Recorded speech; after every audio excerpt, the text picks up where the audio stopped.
3, 2, 1. Welcome to the David the Dog Trainer Podcast, episode... I think it's 142. 140... I think it's 143, maybe. Is it? Well, take a look around, everybody. We're in a new location. You're right, 143. We moved the podcast studio. Yeah, we're in the Christmas Wonderland. Yeah, I threw Josh a curveball when he got here. Sure did. Where I've been brainstorming over the last 4 days. What new thing can we start doing? Yeah.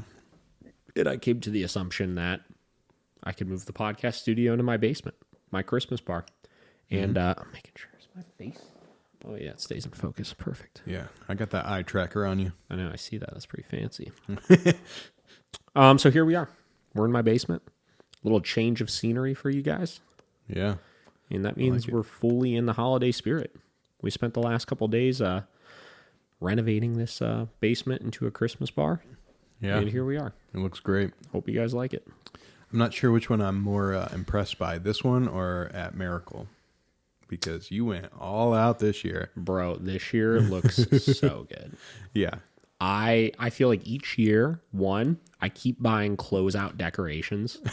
So like Christmas comes by, right? And then right after Christmas, they take all their remaining holiday decorations and mark them down 75%. Yeah.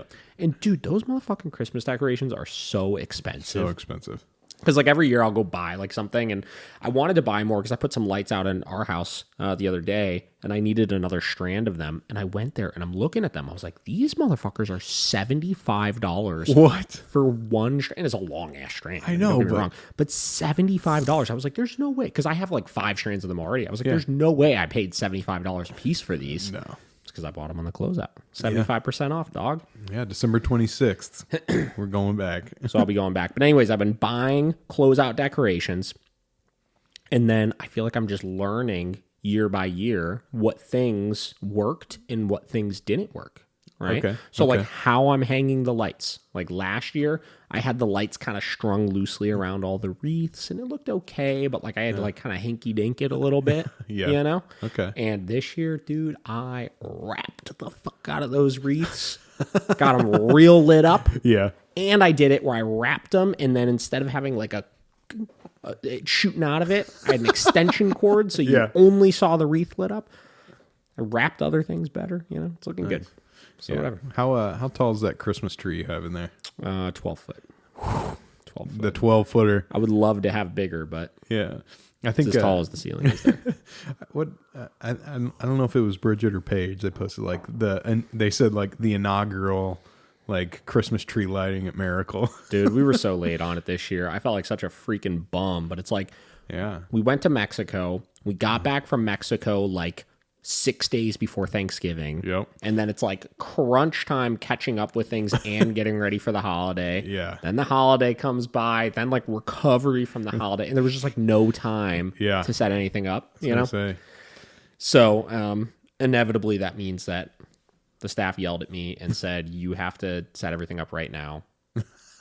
So I got it done. Had to clear your schedule for it. Yeah. Dude, it takes me 2 days every time to do. Oh yeah, for sure. So yeah, you're usually one of those guys that day after Thanksgiving is the first day of Christmas, right?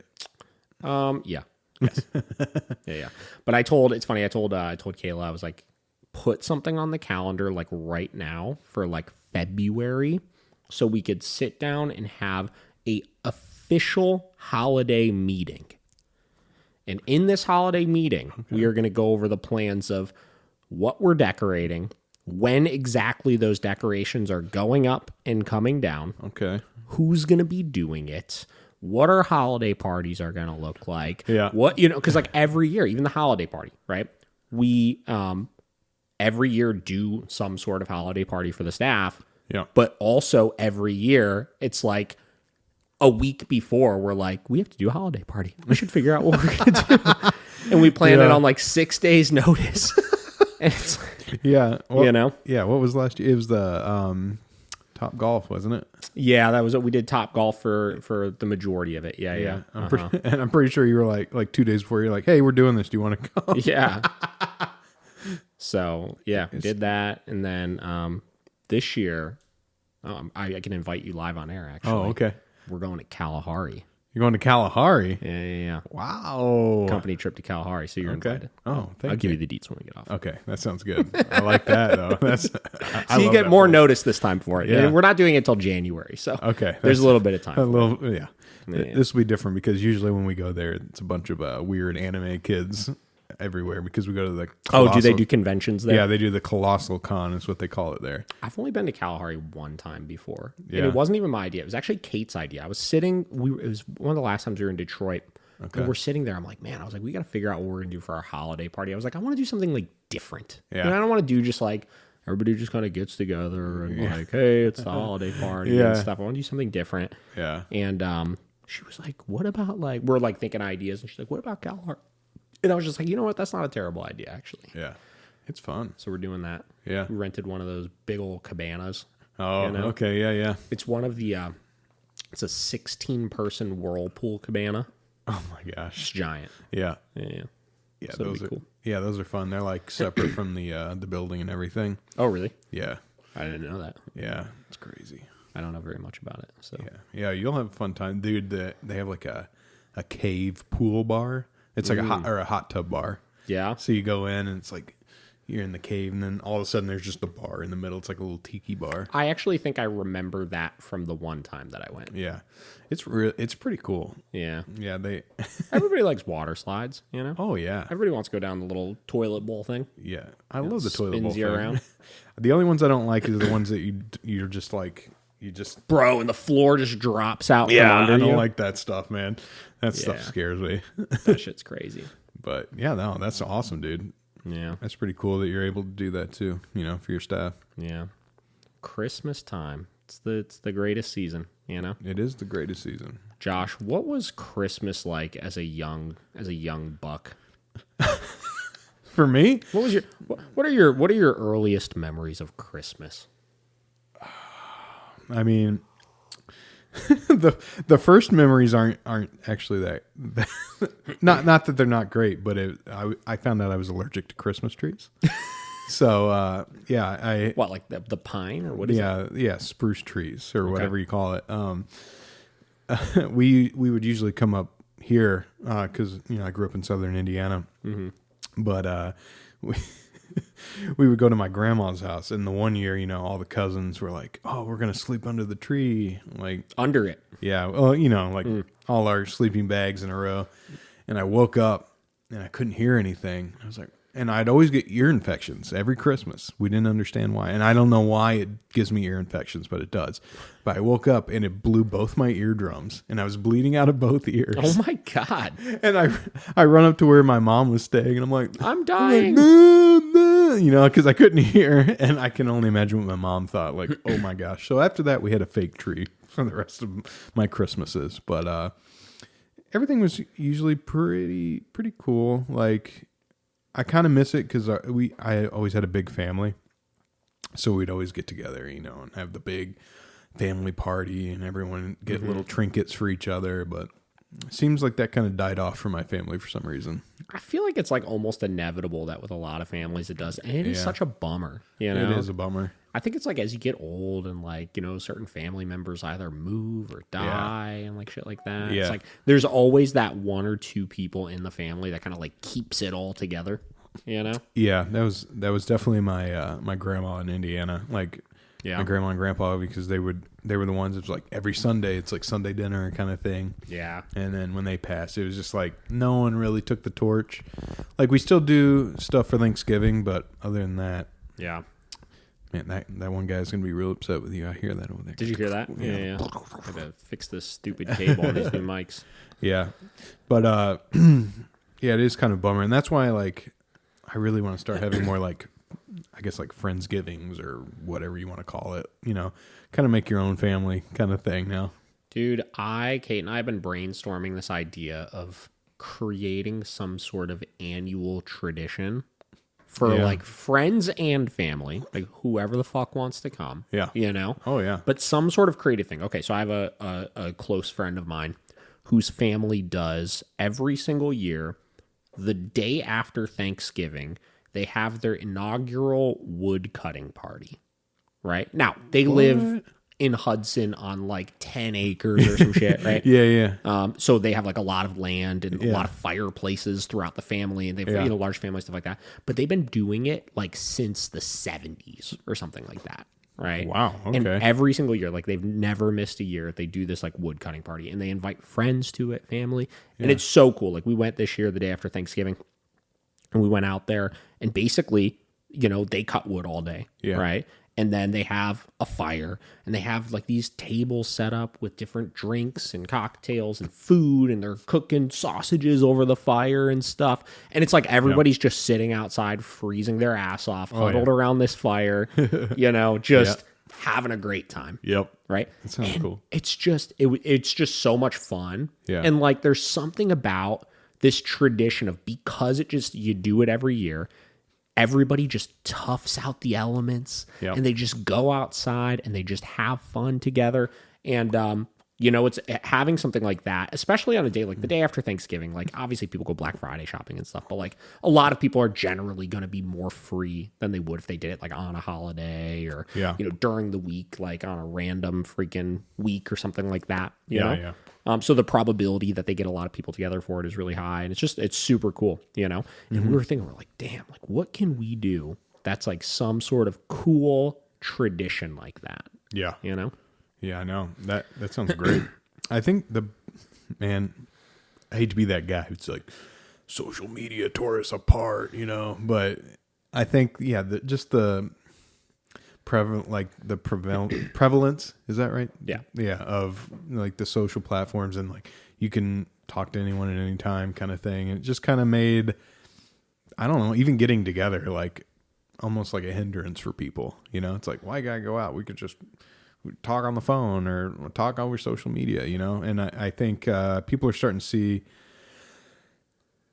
maybe we kind of miss like hanging out together, I think the accessibility of everybody, definitely, I could understand your point on that. What I'm saying? Yeah. From the standpoint of, it's like, okay, well, if I could just text you anytime, yeah, and call you anytime, right, yeah, and see you on Instagram anytime and interact with you and know what's going on in your life constantly, when we get together, it's not going to be as meaningful because I already know everything about what's going on in your day. We don't have 3 hours of catching up to do and stuff like that. Yeah, you know what I mean? Yep. So I think I can definitely understand that perspective.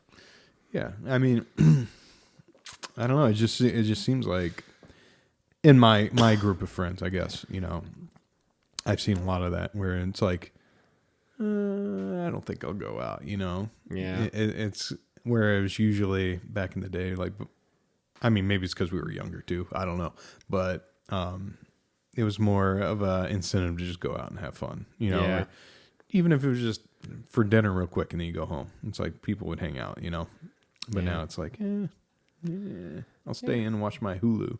It's just what happens when you get older. Yeah, maybe. Okay, you ready? Here's the next question. Okay. Okay, so that was your earliest Christmas memory, was you bleeding from your ears because you were allergic to the Christmas tree. Yes. Most memorable Christmas gifts you've ever received. Most memorable Christmas gifts? Man, you're putting me on the spot.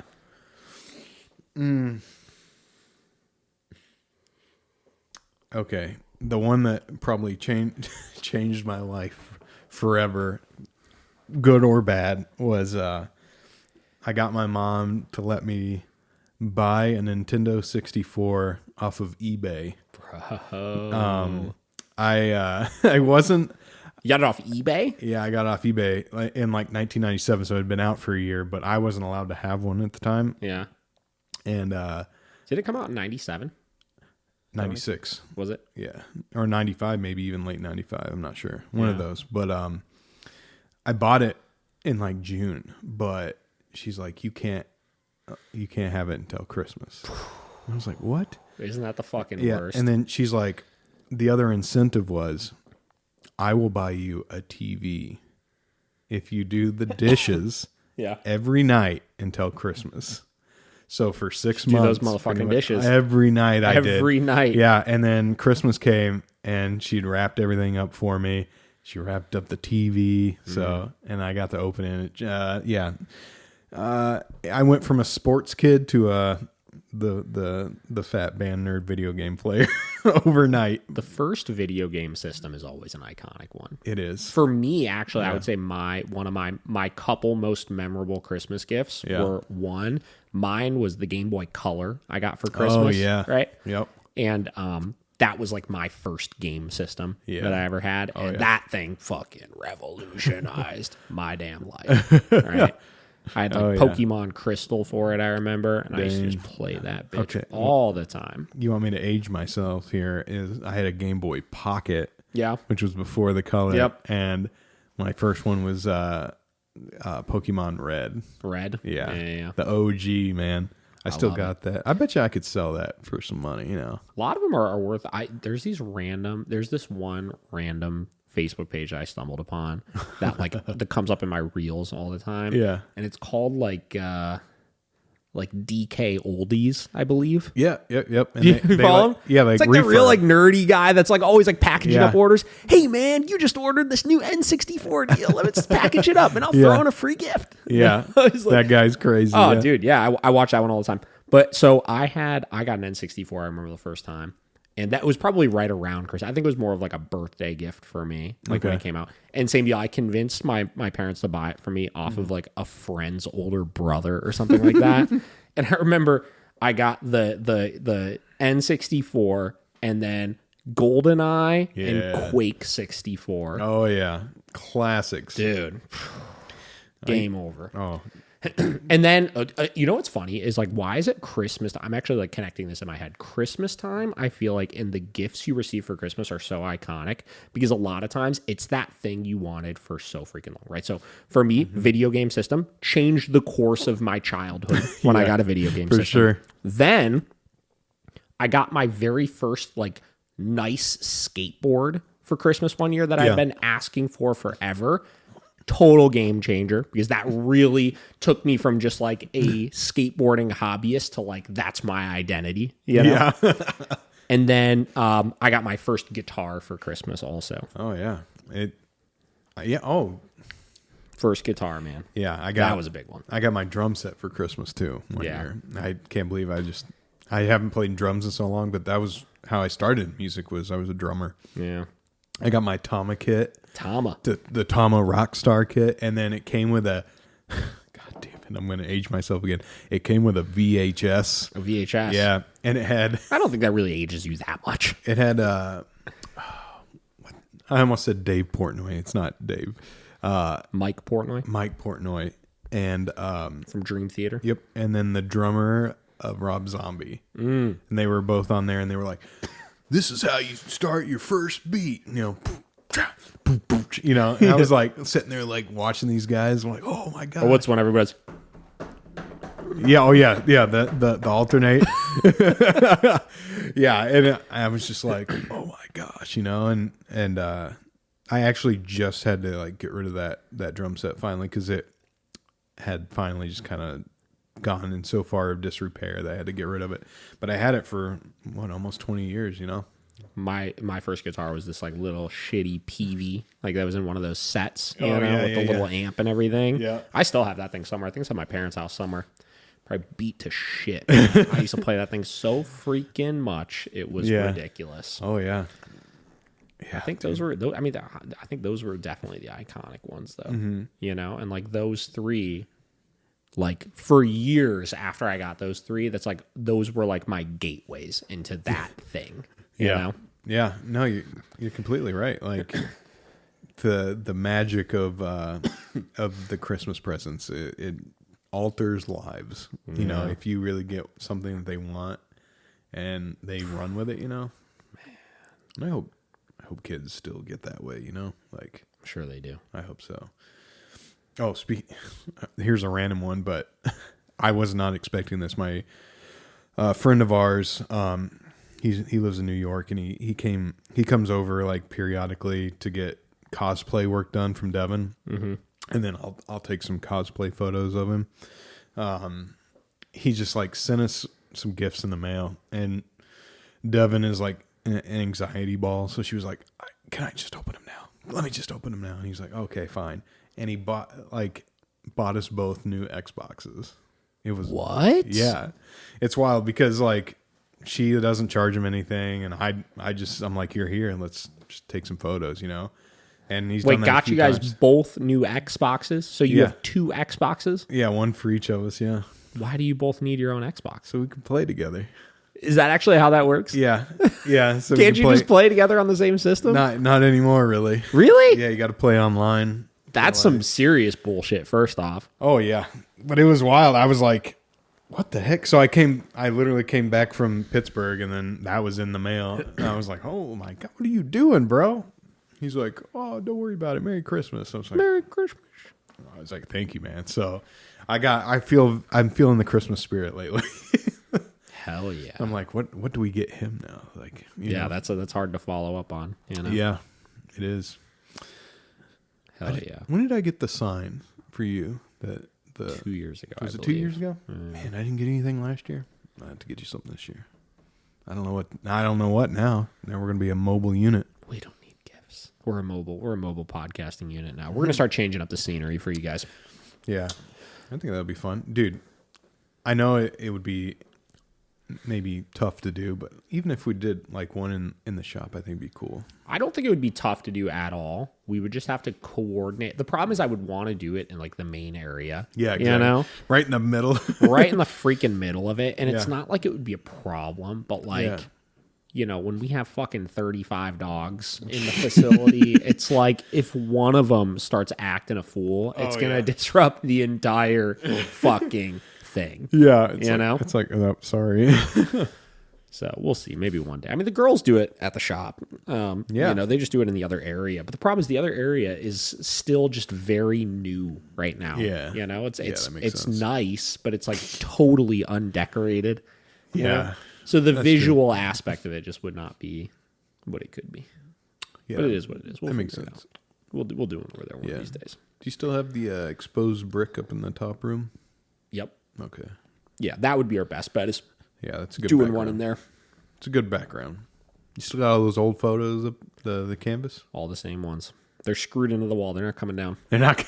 They're up there forever. I didn't even hang them like you're supposed to. I just drilled those motherfuckers in. So, They go with the place. all right. So we'll start talking about some dog stuff here after we just had our 25-minute fucking Christmas special episode. Mm-hmm. Here, hang on. Make sure we're rolling. Yeah, 22 minutes. Look at that. Let's go. Okay, cool. So obviously, as we're moving into the holiday season here, we're still, you know, making adjustments and stuff. I think I've talked the last couple of podcasts on the series that we're doing. Obviously, the 2 Fearful Dogs. Yeah. Still fucking crushing it. We're coming up on week 2. Well, actually, no, we're coming up on the start of week 3 as of Monday. Yeah, I was gonna say. And they've been doing great, man. I mean, we just been just every day. What I'm trying to do with them is I'm trying to challenge them with a new thing. You know, we talked about this a lot of times, but like from an obedience standpoint, there's no rush on any of it, right? I'm teaching all the obedience. They understand all their leash pressure. I could physically get them into any position that I need to get them in. Yep. But like, are they fully off leash trained yet? No. But is that what they're here for? Like, also no. Right? So we're picking and choosing our battles. A lot of times when you're working with dogs with serious behavioral issues, you could look at a lot of different areas of places that need improvement, right? You could look at impulse control issues. You could look at just like really high level obedience training. You could look at socialization. You could look at all these different things, but you can't focus on all of them at the same time. No. At least not with like a really high degree of precision, right? So with these dogs, we've talked about socialization, number 1 priority, right? So they've excelled with their dog socialization at this point from the standpoint of they get along with every dog we put them with at this point. Every now and then they get a little nervous of them, but they're not snapping. They're not like acting out. They're not getting like debilitatingly scared of them or anything like that. Yeah. And they're very, very playful. They're getting along really great with the other dogs. So like we basically have checked that box at this point. Public access is the next thing that we're continuing to push. So we've been taking them new places. They've been to Home Depot, obviously. They've been to the park around the corner. They've been to Edgewater now at this point. Today, actually, after we finish this podcast, I'm going to be taking them on some excursions to other indoor places. I might actually take them up to Crocker Park for their training session today and just take them around as many people as possible, especially on a weekend. It's going to be packed up there. Yeah. So Good luck, we're continuing to progress that kind of stuff, right? Handling, right? They were terrible about having collars put on and off of them, right? So what did? We got past putting collars on and off of them, right? They were terrible about grooming related things, nail trims specifically, especially with the 1.7, the bigger one.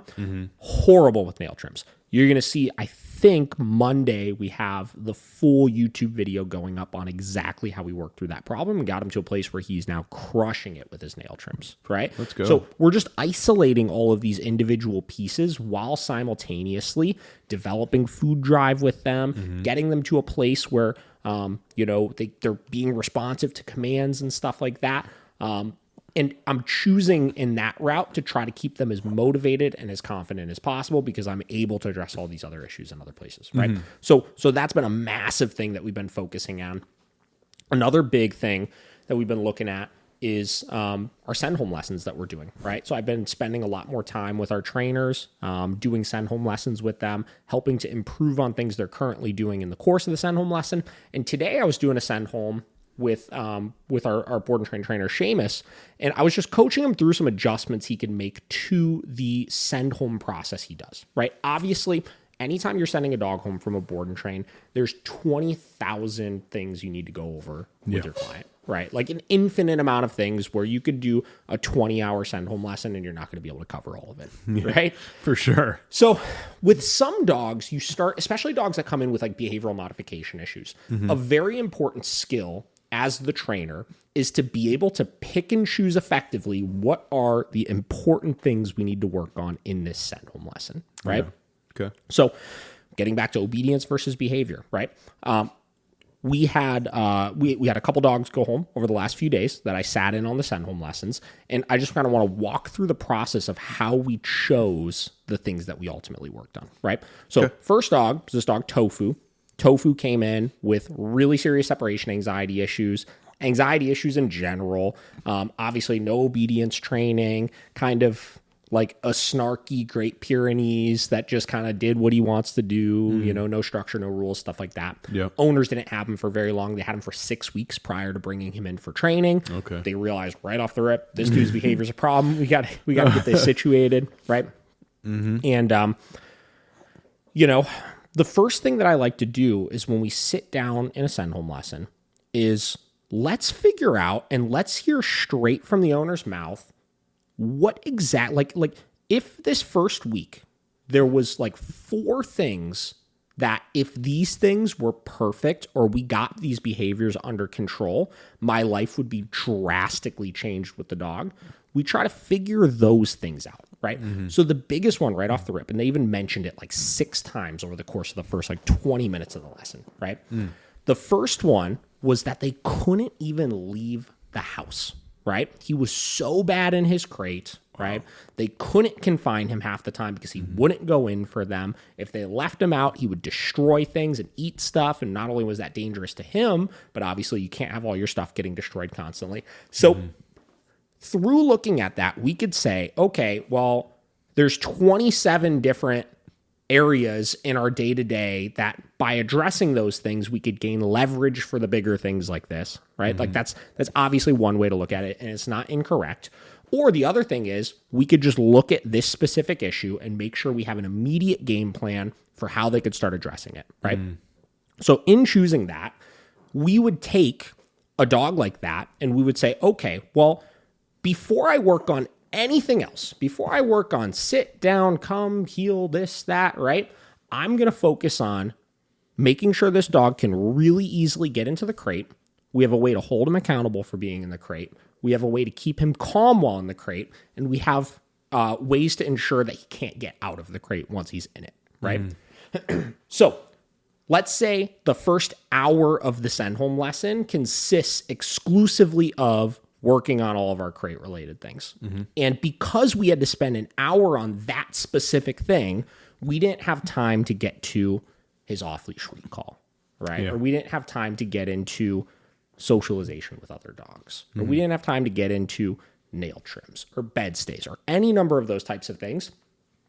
The way off and the like risk to reward of what things do we save for later in our follow-up sessions is skewed in our favor, where we're going to be able to go home and they're going to be able to focus on exclusively the things that they need. Yeah. Right. And I think as trainers, a lot of times we get a little too hung up on our routines of the things we need to teach. And for a lot of trainers, that winds up being the obedience related tasks, right? They'll focus on, all right, well, whether it's that dog or whether it's a dog that's just really impulsive or whether it's a dog with aggression issues, the first thing the owner needs to learn is basic commands and communication, because it's going to help facilitate them being able to ask the dog to do different things and stuff like that. And they're not wrong, but those things, without showing the owner the application of those specific things into their exact problem behaviors, are useless, right? Because it doesn't matter if they can get that dog to do a perfect down stay or a perfect bed stay or walk beautifully off leash down the street if they still don't know what a proper routine of kenneling the dog up before they leave the house and coming back home is going to be.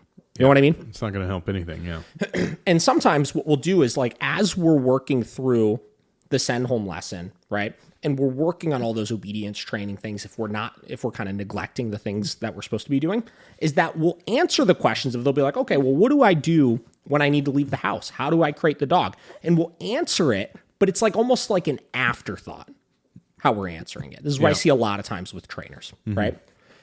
And that might answer the question in the moment, but when they go to actually put it into practice in a place where they had been previously having a lot of issues, unless they've seen you work through it, they're not going to know what to do. Yeah. So that's something we've been putting a lot of time into, and I've really been driving home with our board and trains lately, is customizing that send home lesson to the individual dog that you're working with. Like, there's just so many dogs I've worked with that I've sent home over the last year that the send home lessons from one dog to the other could not be more different, because it's unique to the situation in which the dog actually needs, you know? Yeah. Oh, for sure. And I mean, that makes 100% difference, I think, for, like, I know we talked about, trainers that just have that cookie cutter approach where it's just blanket statement on everything they do, and why that doesn't work, because every dog has its own different problems. And we've also talked before is when you do that and you just overload the people with all this information, it doesn't really help maybe the root cause of the whole reason they're getting the board and train in the first place. Yeah. Yeah. And just practicing routines is so important. Like, so many problems you're having with your dog comes down to just having a bad routine for it. Like, I could look at anything that I do with my dogs, whether it's how I let them outside to go to the bathroom, right? Whether it's how I take them down to their kennel when I go to leave the house, whether it's how I take them down to feed them if I'm not going to be putting them in their kennel, whether it's what I do when I have somebody come over the house, literally when we go for a walk, if we're going to go into a store, like, anything that I do with my dogs, I could confidently say that there is a 100% consistent routine to how I do that thing. Maybe once in a blue moon it changes for whatever reason, but if it's going to change, there's always a mental thought going on in my head of, like, oh, okay, I'm going to do this differently than I normally do. Is this going to turn into a problem? Right? Yeah. And I don't think, I know for a fact that your majority of owners don't think like that, obviously. Why would they, right? Yeah. Like, they're not dog trainers, obviously. So by showing them these things and explaining, like, the kennel routine, for example, right? Like, how we put our dog into a crate and we have them stay in there for prolonged periods of time, and what we do when we get home to let them out, and what happens as soon as we let them out, like, all of those little details, if it's inconsistent and changing constantly, what's going to happen is, if you're having problems in that area, the dog will never be able to grasp this, like, consistency, right? They'll never be able to grasp the routine to become then confident in, which will create a lot of problems, right? Yeah, that makes sense. Even things like I'll talk to people with that have dogs that have kennel issues, for example, right? And it's like, when they leave the house, like, there's 3 different things they might do with the dog. Yeah. Sometimes they might kennel the dog. Other times they might, like, put the dog in the room that the kennel's in and close the door, but leave the crate door open. Other times they leave them totally loose. Like, Other times they stick them in the laundry room. Like there's so many different routines that's going to constantly keep the dog in this panicked, stressed state of they don't know what to expect half the time, right? Or when they go for walks, right? If you go from, 50% of the time walking your dog and never allowing them to interact with anybody or any dogs, 25% of the time allowing them to interact with dogs but nothing else, 25% of the time allowing them to interact with people but nothing else. It's like every time you go out and about, the dog is not going to be able to expect, what is it? Like, I'm walking by this person, what's about to happen? Are they going to let them come up to me? Are they going to let them come up to me and then once they come up to me and see that I'm scared, make them go away? Are they going to let them come up to me and then when they interact with me and see that I'm scared, not tell them to go? You know what I mean? Like, it's like, if that constantly is changing all the time, that is why your dog is always going to be in a state of being on edge every time they walk by a person. And the same deal applies with dogs. There's a reason why we tell people. We were doing a sign-home lesson today too, and we were out at the park and we're walking by dogs, walking by people, and there's a dog that never really was able to do that before. And they're like, this is amazing. They were like, what if somebody asks if they could pet the dog? I was like, no. We don't allow people to interact with our dog when we're out on walks. And we don't allow dogs to come and interact with our dog out on walks. And, this couple was very open. They're like, okay, cool, got it, But other people will push back on it. They'll be like, well, why not? I was like, well, by not allowing it, we've created a consistency that the dog can expect that every time they walk by a person or a dog, they have nothing to be concerned about. Nothing at all. They don't even have anything to be excited about. Nothing at all. Just neutral, right? It doesn't mean anything, right? So now that we've got them there, you want to start adding back in the inconsistencies that caused the problem in the first place, and you're going to see it regress back to that point, right? Socialization, we talk all the time, is something that, it's less is more. The less we do it, the more we have control over the areas we are doing it, and the more ability we have to ensure that it goes successfully, So it's interesting, like that's a big area we've been looking at, is just making sure all of our programs have this element of personalization to it. And all of them have that already. But what I'm kind of getting at is finding new ways that the client can really feel that the program is customized to them. You know what I mean? By the beginning of that send home lesson, the first 20 minutes or so, while we're letting the dog get its wiggles and stuff out of his system and let the owner reconnect with the dog and stuff like that, really going over and asking detailed questions about their routines and their day-to-days and, getting into the weeds of other things. Because, today's, for example, we were talking about exactly this with them. And they were talking about how the dog had some resource guarding issues, little reactivity and this and that.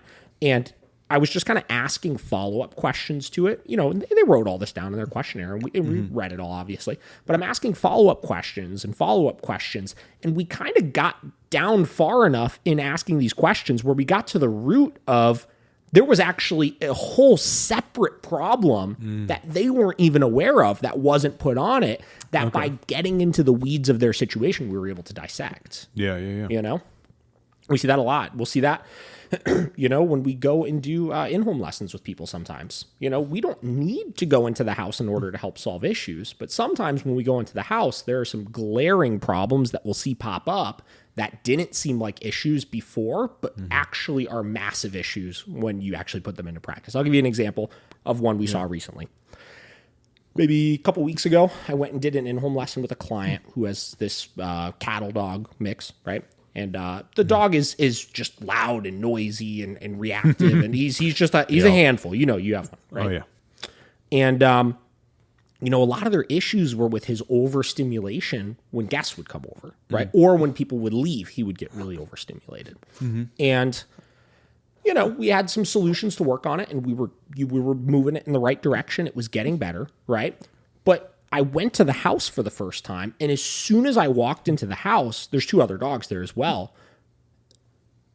It was actually chaos from all ends of the spectrum. Okay. Right? Like obviously that particular dog was loud and noisy and annoying, right? But he was actually under control. They were able to get him into a bed stay and get him focused and stuff, right?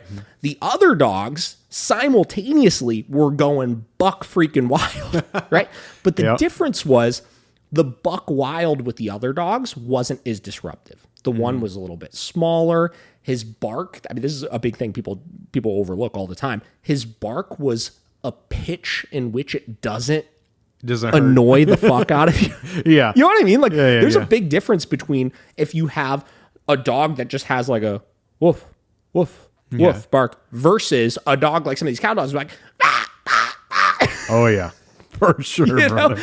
It's at that pitch where it's like painfully right in your ear and so obnoxious. Where like, even though both dogs are doing the exact same fucking thing, this one is the problem right now. You know what I mean? Yeah. So whatever. So we noticed like all of the dogs were going freaking crazy. Yeah. Right. And up until this point, we had done quite a bit of training with this dog already. Right. Yeah. Up until this point, we hadn't met the other dogs. Right. Okay.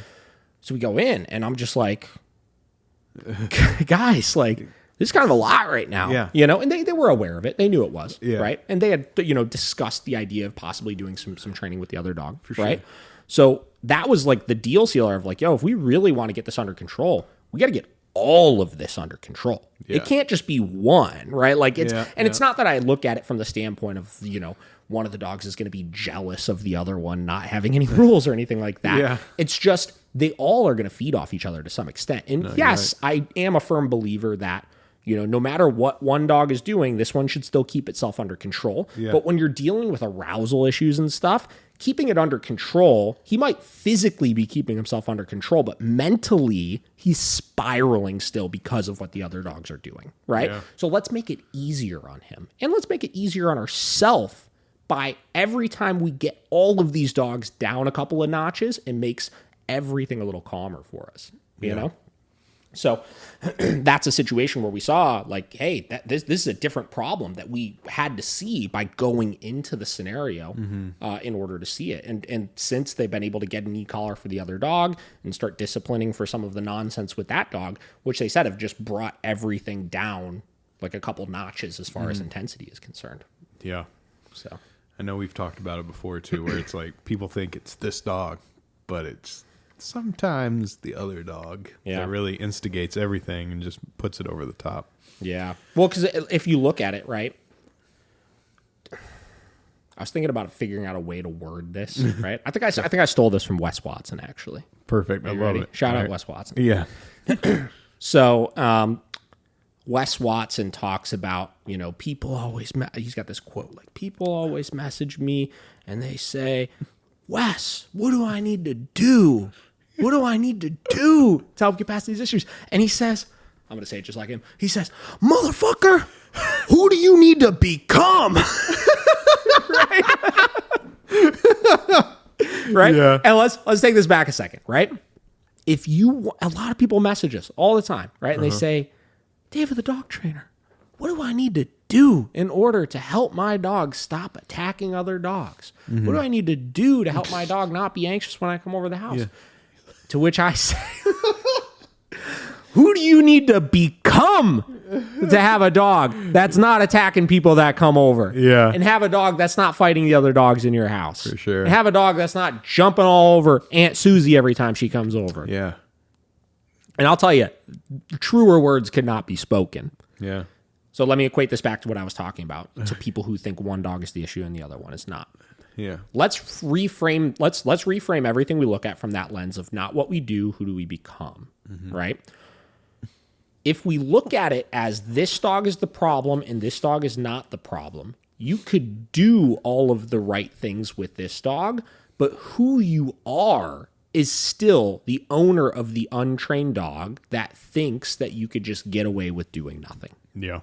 Right? If you look at people that get easy dogs, that live normal dog owner, dog relationship lives, right? Generally speaking, they're not much of anything to their dog. They just have an easy dog.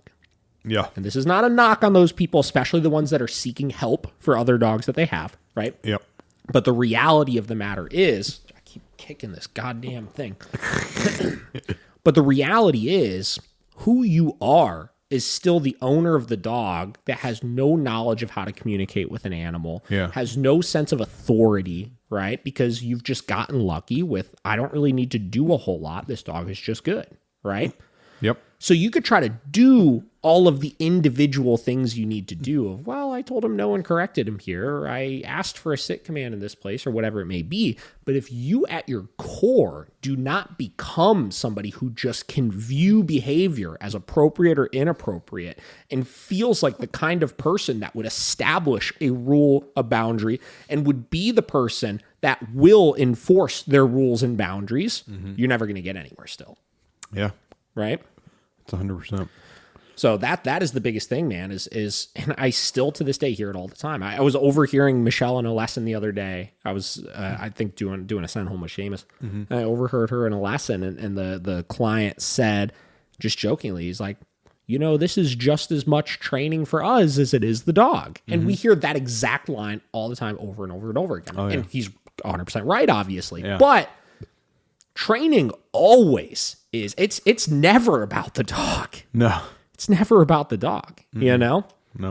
It's all about who we are, which will then help guide the dog's behavior, right?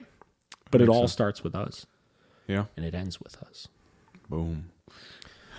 So, I don't know. I stole that little tidbit. I've been trying to figure out new ways to add it into, like, how can I actually use this in practical communication with clients? Yeah. You know what I mean? In a way that they understand. Because anybody can say, motherfucker, who do you need to become? Right? Yeah. But, like, what does that mean? Like, what does that mean?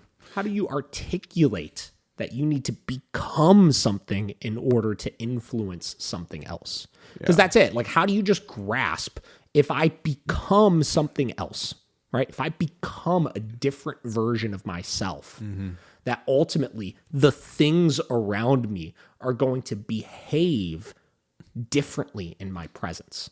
You could look at this from a human standpoint, right? There's a reason why when people level up in their life and then they go and hang out with their old friends and stuff, the reception is different. You've become something different. So those people around you act differently in the presence of you, right? Yeah. This is kind of a different way to interpret it, I think, but I just remembered when I was in kindergarten, the kid that sat right back next to me, Josiah. Hope you're doing great, Josiah. Shout out, Josiah. But he was the wild child, Yeah. And it's like all of us knew what we should be doing, and we usually did it, but Josiah would be the instigator. He'd be like, hey, let's throw this across the room or whatever. And then kids that knew better would just start doing it for no reason, just because Josiah was doing it, and the teacher had to like kick him out or whatever. And then everything would go back to normal. But I mean, I kind of see it the same kind of way. It's like you're behaving, but then the other dog, is like Josiah. He's just like, rah, rah, and you're like, man, I kind of want to do that. I know I shouldn't, but I kind of want to do it. And I think that's like kind of an instigating thing for the dog that is doing the right thing, Yeah. Yeah. And it's, people that have multi-dog households and stuff that, they'll do training with just one of them.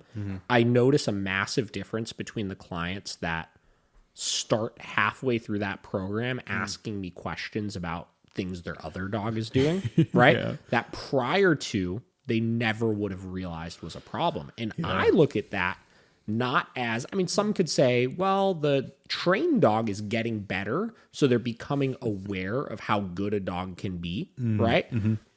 Or you could view it from the lens of they're becoming a different type of dog owner, and their threshold and tolerance to behavior is changing. Very true. Right? Yeah. You don't know what is wrong until you get shown it's wrong sometimes. Until you're shown the light. Show them the light. Change. Be a better person. Yeah. Yeah, no, that's cool. So I don't know. So I'm figuring out how to articulate that, breaking into new terms for people. I like it. Yeah. One thing I was thinking about while we were talking about that is, when somebody comes to you, and I think this is kind of more of a for upcoming trainers, right? When someone comes to you and then you can tell that they have a specific problem that they need taken care of. Like what like looking at what they need to, like, if one-on-ones or in home or board and train, like how is a good way to figure out what is the best way to help this client, you know? Yeah. Like they have like specific issues ongoing or something, you know? This is a good question, right? Because a lot of people, you know, when I do calls with new clients, like we only offer 2 programs. We offer a one-on-one program and we offer a board and train program. Yep. There's not different tiered ones or anything like that. Yep. There's one that allots us more than enough time to work through 99% of behavioral issues. And then there's a board and train that allots us time to work through 99.9% of behavioral issues. Yep. Right. So I'm confident in either of them that we can get past any issue. Right. Because I don't care if you do one-on-ones or a board and train, you're going to have to put in an equal amount of work. Yeah. Right. It's just, are you front loading the work or backloading? Or backloading the work. Yeah. Right. That's really the only difference, right? You're kind of front loading it with the one-on-ones and you're backloading it with the board and train. So some people just like the idea of like kind of delaying the work a little bit, getting things into a little bit more manageable of a place, et cetera, et cetera. Yeah. Right. Yeah.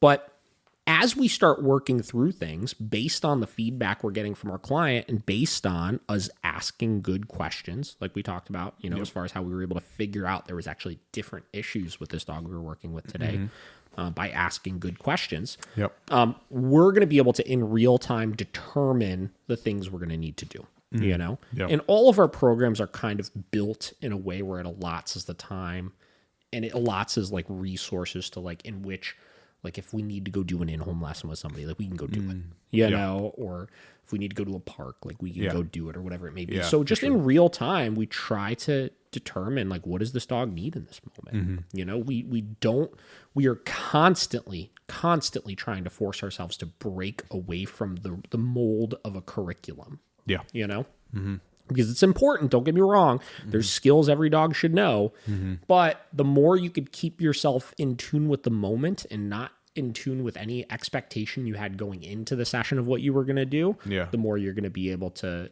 in real time figure out what that dog needs, you know? We are in the process of kind of building out some new programs from the standpoint of like, we want to offer, we're trying to figure out call it a VIP service, if you will, right? That we could offer. So like how we have our standard board and train and one-on-one course, trying to build out like a VIP board and train and one-on-one course that would, getting back to front loading or back load, it would front load a lot more individual assessing of situations. And what I mean by that is not like, we don't do like assessments prior to starting the training just because these are the programs we have. Like it's not going to change. We're not going to create a different program because of it. It might change the things we do through the program, but these VIP programs would front load assessing in different situations, whether it's like in the home or in new locations or socialization with other dogs or whatever it may be, right? And allot us the time to front load that work and then ahead of time kind of create an individualized curriculum for that dog. You know what I mean? Okay. So we're kind of in the works as far as, you know, putting some thoughts together on how we can do that. And then with that, I really want to give people the option to, like, we've always advertised ourselves as the last training program you'll ever need, right? I always tell people that. And what I mean by that is that you're not going to need to go find another company because we're going to kick you to the curb, right? We stand behind our work, right? When people come in for training services, if they're having issues, we're going to figure out solutions for those issues.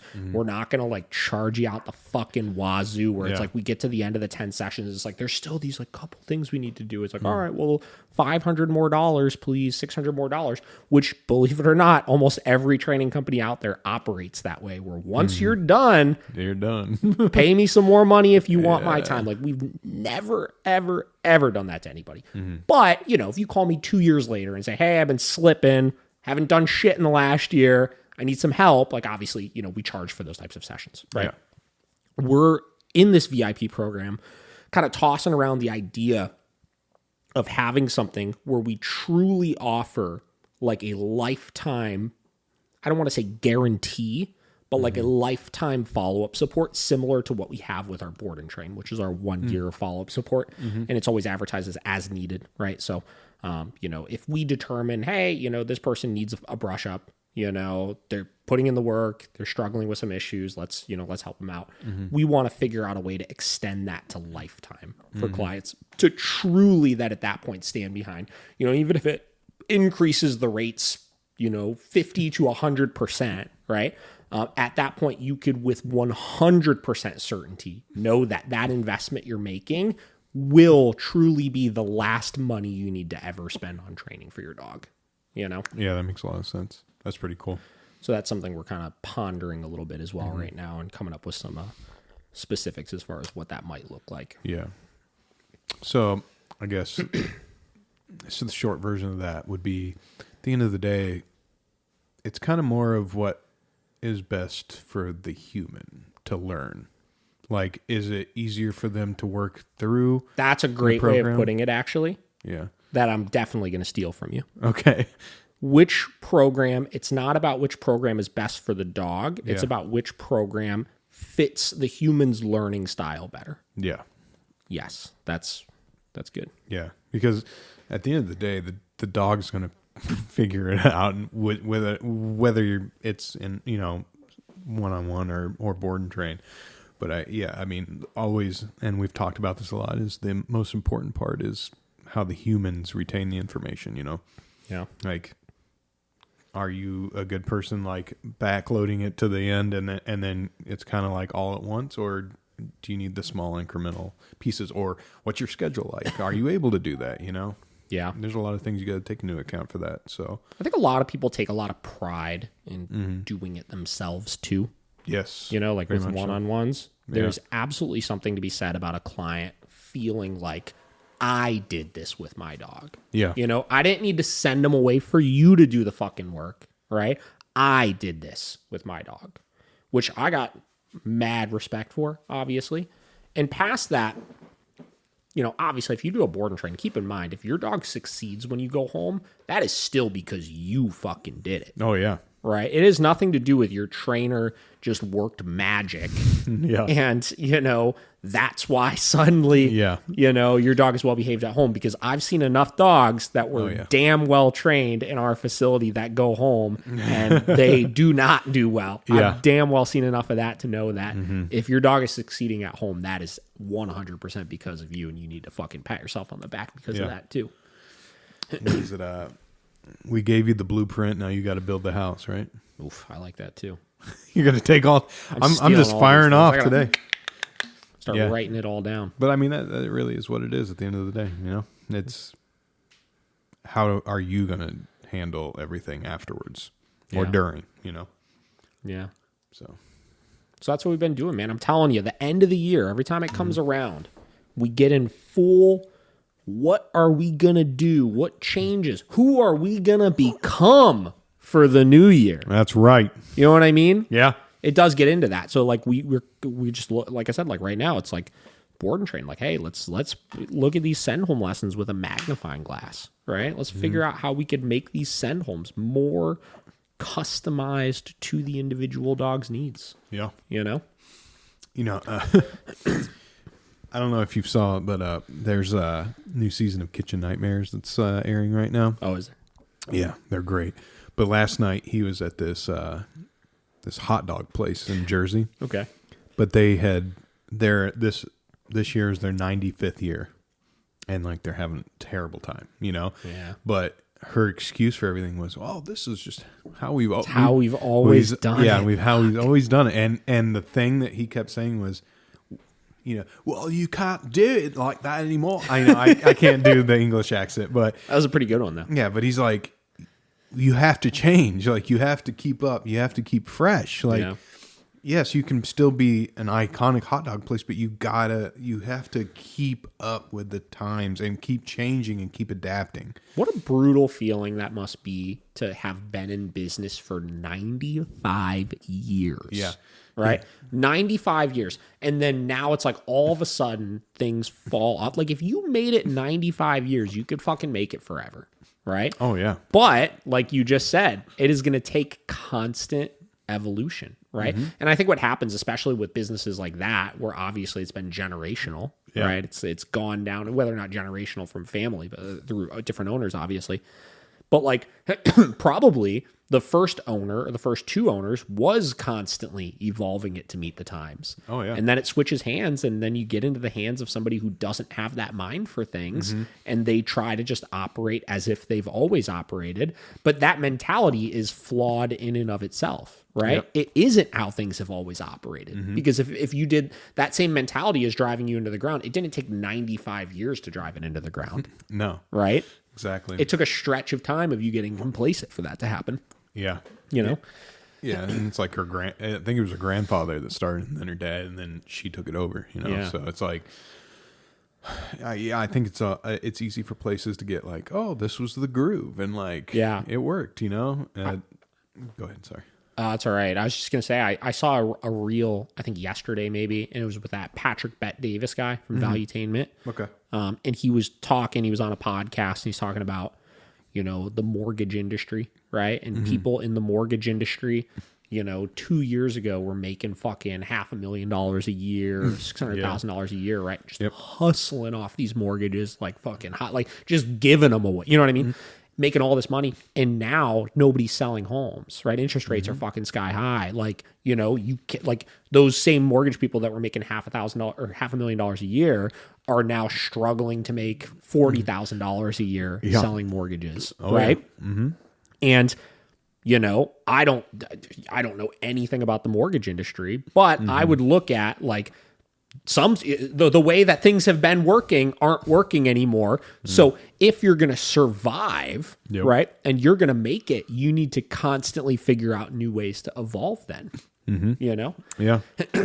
And I don't know what that is, you know, obviously selling more, like, you know, people buy, if you're relying solely on people buying houses, like, you know, maybe you need to start changing your business model a little bit, right? And figure out new ways to be able to capitalize and make some money off of that, you know?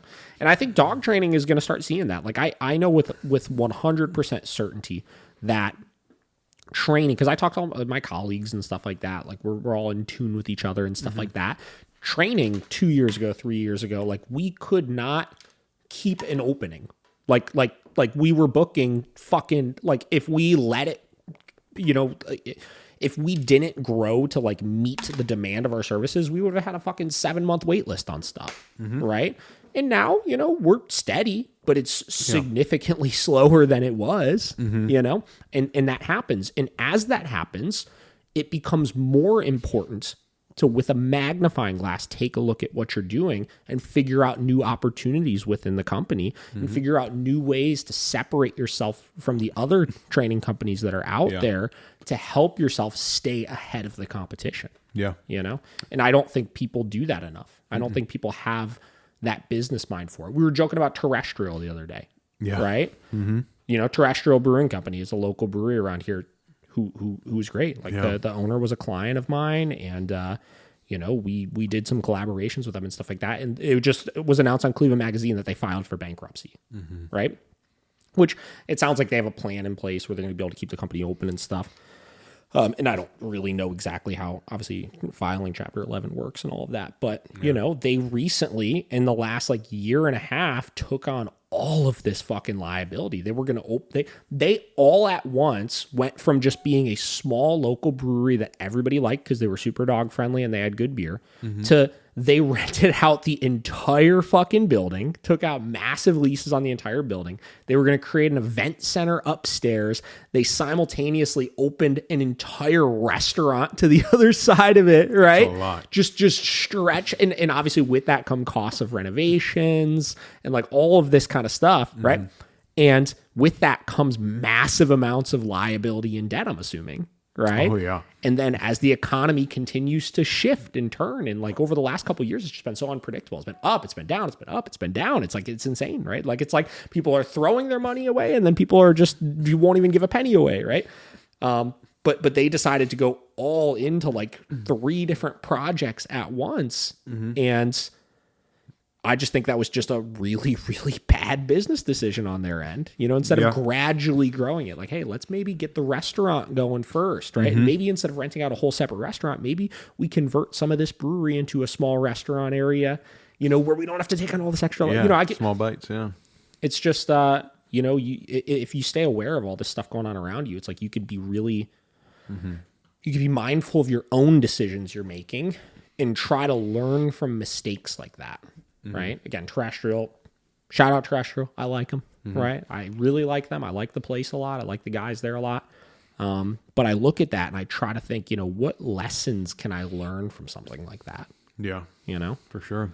And I was thinking, back to dog training, like if you, like when I started working with you in 2018, like if you could go back, I'm sure you'd be like, hey, there's like a bunch of things that I would not do that I did back then that I don't do now, or I switched this thing up, A million. And like the hot dog place, 95 years. I mean, like what 2018 was that 6 years ago, 7 years ago? What is that now?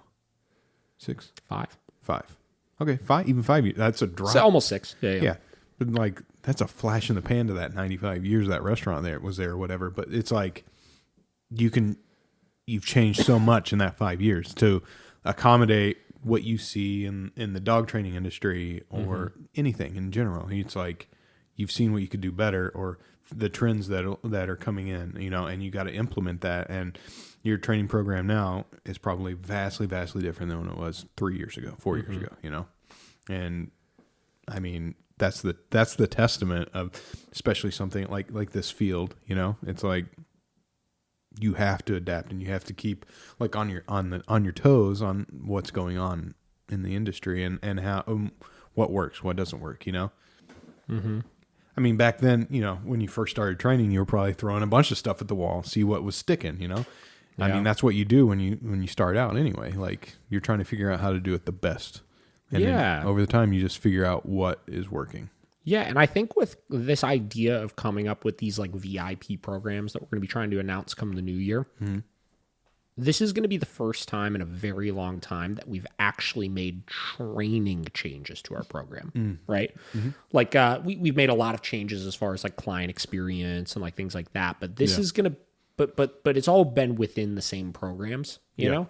This is going to be the first time we reformat the entire way we look at what is the perfect training program.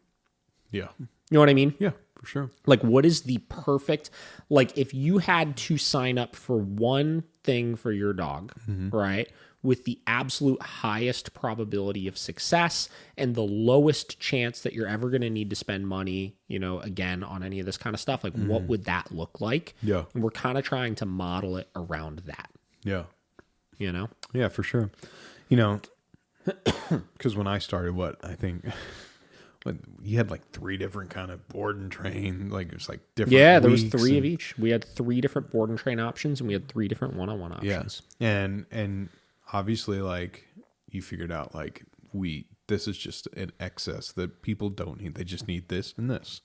And now it's like, now that you've had that refinement of those services, it's like now we can have this one extra thing that's like, hey, everything that we've learned, like if this is the really like something that you want to do with your dog and never have to worry about it again, here you go, And I think that's a cool evolution to see, It was like too much and then refinement.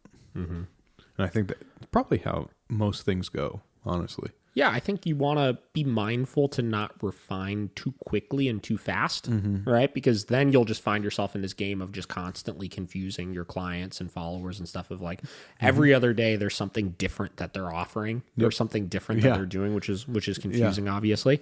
You want to make slow and gradual changes over time as you really have time to experiment with and like hash out the details of those changes you want to make if you want to maximize on the results, you know?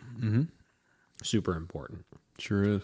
Yeah. So it's interesting, like these last couple episodes of the year, you're probably going to hear a lot of talks of this kind of stuff because that really is like where I know my personal head is at is coming into 2024.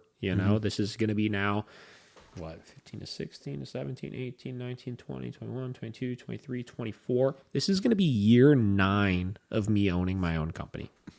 Right? Or wait, 25 to 26? 16, 17, 18, 19, 20, 21, 22, 23, 24. Yep, 9. No. It's been 9 years.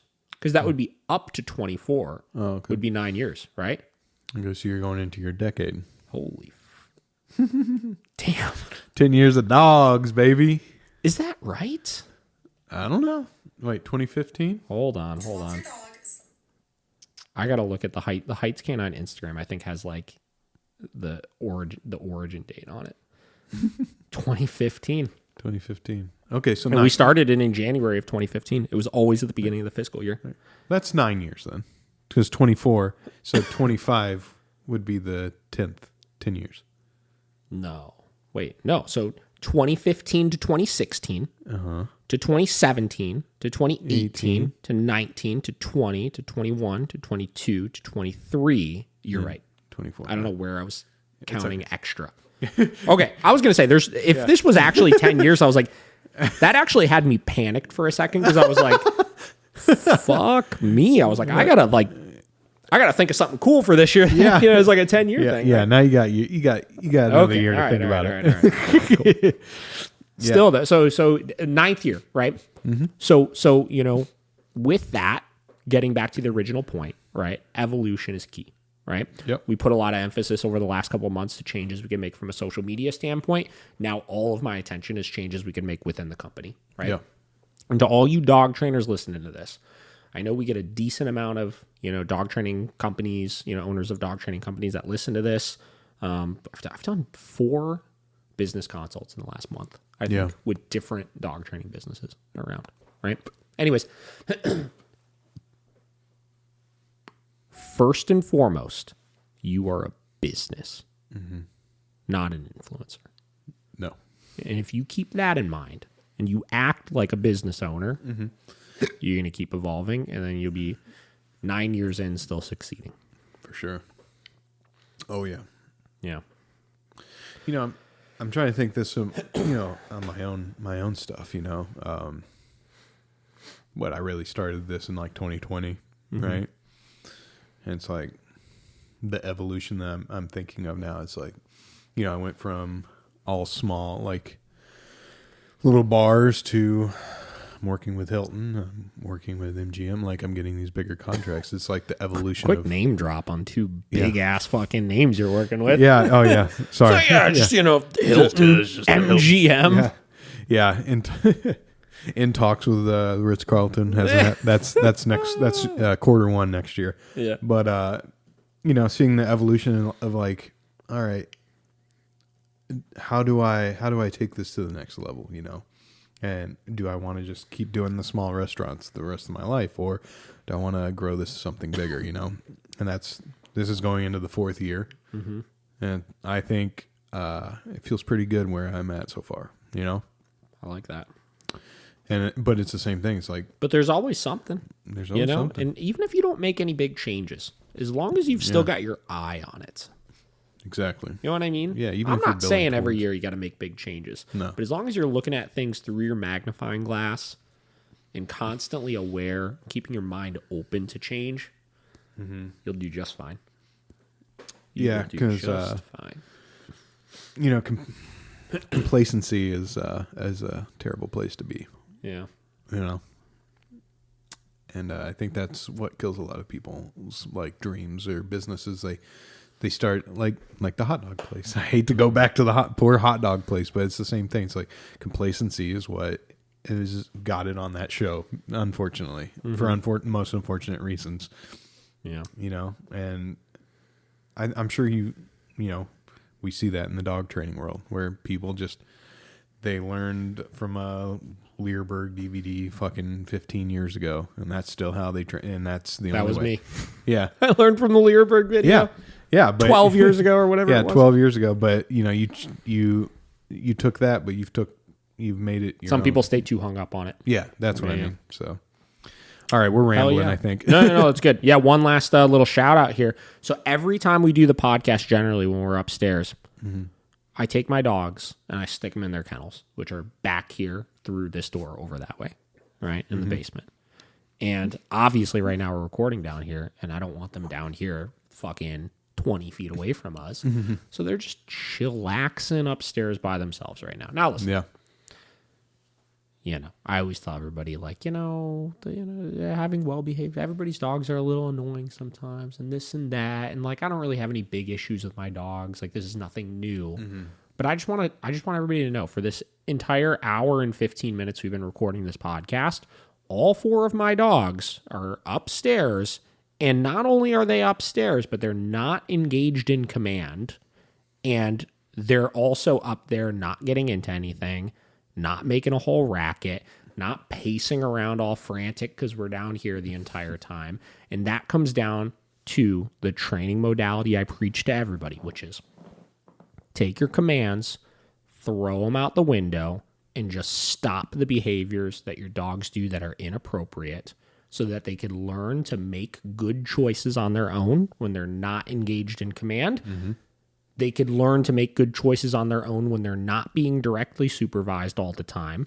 And because of that, their stress levels will come down. They will learn to coexist peacefully and harmoniously with each other in your home, which is exactly what everybody wants their dog to do. Yep. So I just want to put that out there so everybody knows this is possible, even with 4 dogs, even with a working line dog, 2 dogs that once upon a time tried to fucking kill each other, and a young little scruffy man. Young little scruffy man.